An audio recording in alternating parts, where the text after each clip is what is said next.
Pada suatu hari, SMA 99 Jakarta mengadakan study tour ke Sumedang dan tibalah mereka di persimpangan Jalan Cadas Pangeran. Murid-murid dan guru melihat patung Pangeran Cornell dan Daendels yang ada di persimpangan jalan tersebut. Wah, kok patungnya ada bercak-bercak kehijauan ya? Kamu tahu nggak, timbulnya bercak kehijauan pada patung tersebut terjadi karena adanya reaksi kimia antara asam yang terkandung dalam air hujan yang mengguyur patung tersebut dengan tembaga yang merupakan bahan dari patung tersebut. Wah, tiba-tiba ada Bu Aisyah. Berarti kalau begitu ada hubungannya ya Bu dengan reaksi kimia? Iya, betul sekali. Reaksi kimia dapat disimbolisasi dalam suatu persamaan kimia. Besok kita akan belajar ya. Kegiatan belajar 1, menuliskan dan menyetarakan persamaan reaksi kimia. Baiklah, pada kesempatan hari ini, Ibu akan menjelaskan bagaimana cara menuliskan dan menyetarakan persamaan reaksi kimia. Siap, Bu. Ini merupakan komponen-komponen persamaan reaksi kimia. Yang pertama ada pereaksi atau reaktan yang merupakan zat awal dalam reaksi kimia dan diletakkan di ruas kiri atau sebelah kiri tanda panah ya. Yang kedua ada hasil reaksi atau produk. Ini merupakan zat yang terbentuk sebagai hasil dari suatu reaksi kimia dan diletakkan di ruas kanan atau sebelah kanan tanda panah ya. Selanjutnya ada tanda positif yang berarti bereaksi dengan, sementara untuk tanda panah berarti menghasilkan. Huruf dalam tanda kurung menyatakan wujud zat ya, seperti S untuk solid atau padat, G untuk gas, L untuk liquid atau cair, dan AQ atau aqueous untuk larutan dalam air. Angka di belakang zat disebut sebagai indeks, sedangkan angka di depan zat disebut sebagai koefisien reaksi. Koefisien reaksi adalah angka yang ditetapkan agar jumlah atom-atom reaktan sama dengan jumlah atom-atom produknya. Selanjutnya, angka koefisien bernilai 1 tidak ditulis ya.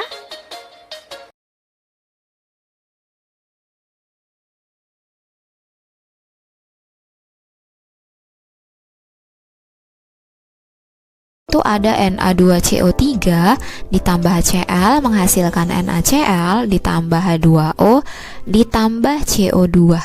Langkah yang pertama kan kita buat koefisien untuk senyawa yang rumusnya paling kompleks itu dengan 1.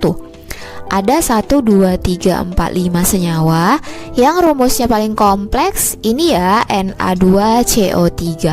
Berarti ini kita kasih koefisiennya 1. Koefisien 1 tidak perlu dituliskan.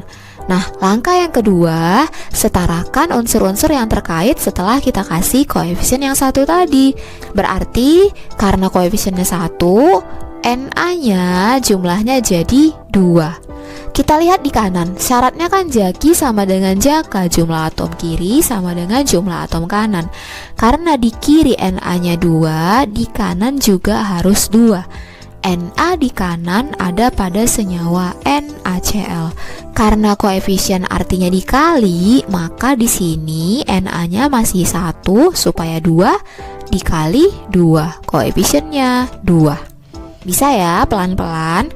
Kemudian setelah di sini ada koefisien 2, Na-nya jadi 2, terus Cl-nya jadi 2 juga kan? Di sini Cl1 dikali 2, 2. Di kiri Cl ada pada HCl. Ini jumlahnya masih 1 supaya 2 dikali 2. Selanjutnya di sini kita kasih koefisien 2 maka hanya berubah. H dan O paling terakhir. Kita lihat selain H dan O ada si C ini ya, karbon. Karbonnya di kiri 1, di kanan juga 1. Oke, pas. Berarti kita beralih ke H dan O ya. H di sini di kiri jumlahnya 2, di kanan juga 2, pas. O di kiri jumlahnya ada 3, O di kanan ini 1 ya kan, 1. Terus yang ini 2, 1 tambah 2, 3. Jadi udah setara. Selesai ya. Oke, kita lanjut ke contoh yang B. Langkah pertama, anggap koefisien reaksi dari senyawa yang paling kompleks sama dengan 1. Ada 1, 2, 3, 4. Mana rumus yang paling kompleks? Ini ya, Al2SO4 3 kali. Yang mana sih Kak maksudnya rumus yang paling kompleks? Dia banyak di situ unsur-unsurnya, terus jumlahnya juga udah banyak. Jadi ini kan kelihatan kalau Al2O3 kan masih 2 unsur. Ini H2SO4 3 unsur, tapi jumlahnya itu masih sederhana ya, 2 sama 4. Ini kan udah ada 2, terus ada lagi dalam kurungnya.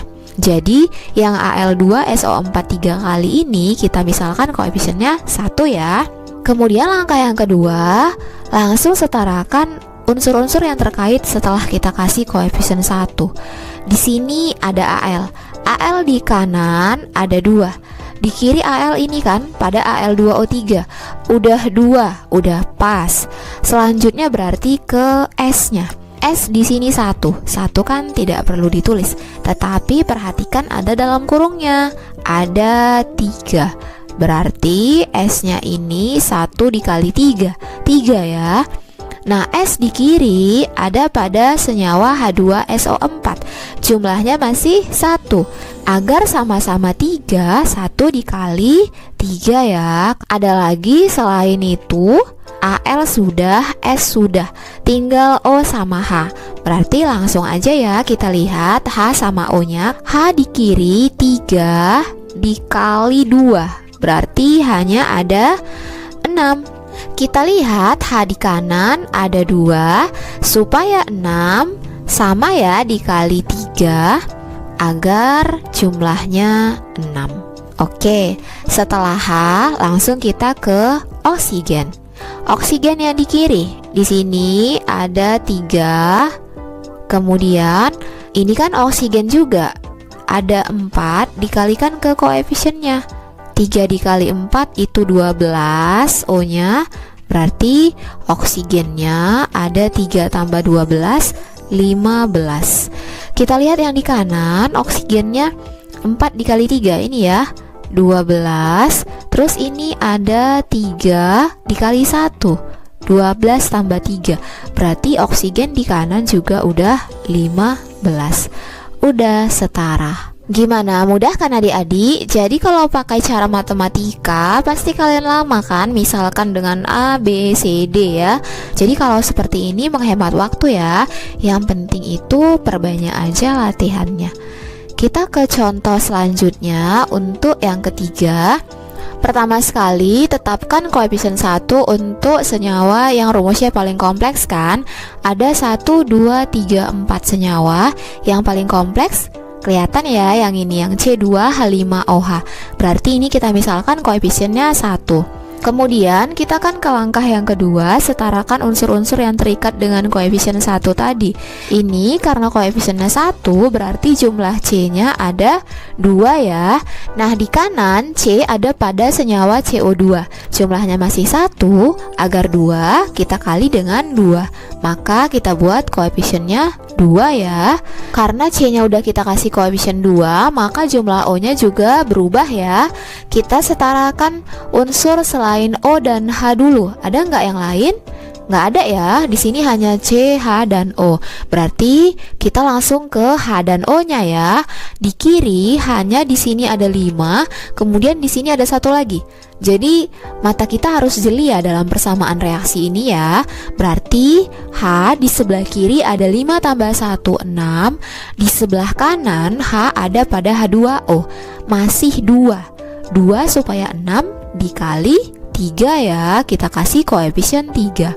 H sudah, tinggal O-nya. Di sebelah kiri O2 nya belum kita kasih koefisien. Berarti kita lihat dulu yang di sebelah kanannya. O di sebelah kanan ada, yang pertama ini ada 2 dikali 2, 4. Kemudian satu lagi ada 3 dikali 1, 4 ditambah 3. O-nya itu berarti 7. Yang di sebelah kiri pada C2H5OH, O-nya kan nggak bisa diganggu gugat karena udah kita kasih koefisiennya 1. Berarti O di sini jumlahnya 1. Yang O2 ini kan boleh kita ganggu gugat karena belum kita kasih koefisien dan tidak berpengaruh ke unsur yang lainnya. Di sini O-nya udah nyimpan 1 supaya 7, O di sini berarti harus 6 kan? Jadi 2 dikali berapa supaya 6 dikali 3? Bisa, jadi jumlah O 1 tambah 6, 7. Selesai. Kita ke contoh yang keempat. Pertama kita buat koefisien dari senyawa yang rumusnya paling kompleks sama dengan 1. Yang mana yang rumusnya paling kompleks? Ini ya, FeNO3 3 kali. Jadi ini kita misalkan 1. Karena udah 1, langsung ke langkah yang kedua, setarakan unsur-unsur yang terkait. Fe-nya 1, di kiri 1 udah pas. Terus N-nya di sini ada 1 dikali 3 ya, 3. Lihat N ada lagi 1 di sebelah kanannya, berarti 3 ditambah 1, 4. Di sebelah kiri masih 1. Kita kasih koefisien berapa supaya sama-sama 4? 1 dikali 4. Oke, Fe tadi sudah, N sudah. Langsung berarti ya tinggal H dan O yang terakhir disetarakan. Hanya ada 4 dikali 1, 4. Di kanan masih 2. 2 dikali berapa supaya 4? Dikali 2. Kita kasih koefisien 2 ya. Habis itu tinggal O. O 4 dikali 3. Jadi O di kiri sama dengan 12.